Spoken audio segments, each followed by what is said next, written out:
the cone, but we are not outside of the possibility of impacts. We've got continuing team coverage as we're spread out through the state of Florida with more teams to come. And of course, we've got a team in the studio as well. Jackie. Thanks, Felicia.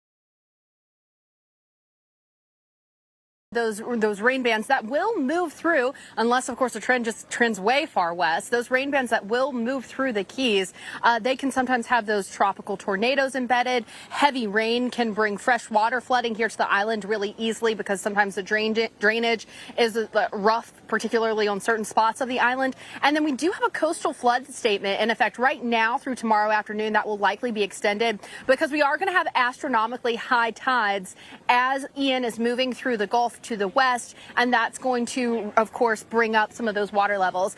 We're here at the Key West Bright Marina, and this is just a hub for vacationers. Key West is where people come to get away, to have fun, spend some time out. When you are on an island and you have anything, such a massive, powerful storm moving through the Gulf as Ian is forecast to do, you're going to feel those impacts, particularly when you're talking about astronomically high tides that would be high anyway. So people do seem to still be getting prepared. But I will tell you that the sense that I'm feeling here in Key West is that people are feeling a little bit more relieved, cautiously relieved because of that westward trend of the cone. Now, Tuesday would be the worst day here when we could feel those tropical storm force winds according to the current forecast. So still some gusty winds, still some rain bands, still the possibility of some coastal flooding, especially for those flood-prone places here on the island. Now, when the cone first came out, and The wind speeds will increase. So we haven't seen that happen just yet. So small changes in the short term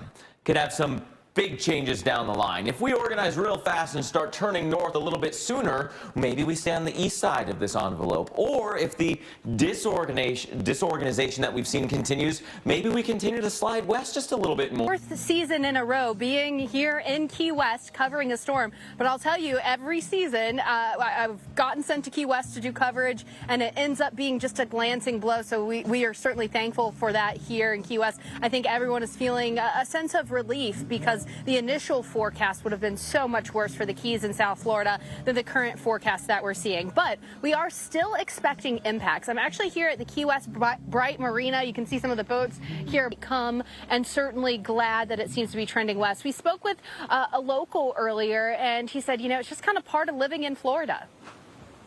Season so far with very few threats like Ian, that the worry was when we actually had a real threat, people might be slow to react. But because the forecast is for a major hurricane and it initially was taking point at the southern portions of Florida, a lot of people really jumped into action and took that seriously. Of course, we just had the 5-year anniversary of Irma that really just rocked the Keys and South Florida. Ian, nothing like that on this current forecast, but we are still expecting some impacts. When you have a monstrous storm like that, a major hurricane moving through the Gulf, even if it is farther west, you get an increase in those tidal levels. You can get some very heavy rain bands. So while it does move west, we're still not expecting no impacts here in the Keys. So Mark, I would say people are optimistic and glad to see that cone shifting for the Keys anyways. We know as it continues to shift, other parts of Florida and the Gulf Coast are not feeling so great about it. Absolutely. And actually, the best possible scenario in terms of getting people to prepare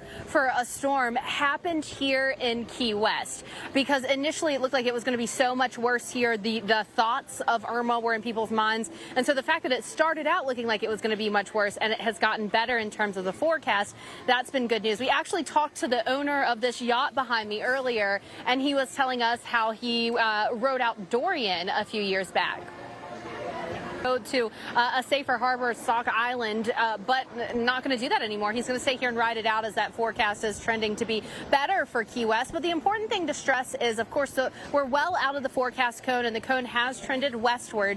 But if that storm ends up tracking on the eastward side of the cone, that's more impacts that we'll feel here in Key West, up and down the chain of islands. You're going to have higher than normal tides, especially with the astronomical tides that we have right now. The heavy rain just on a typical afternoon can flood here. So certainly it's a feeling of everyone being prepared, but also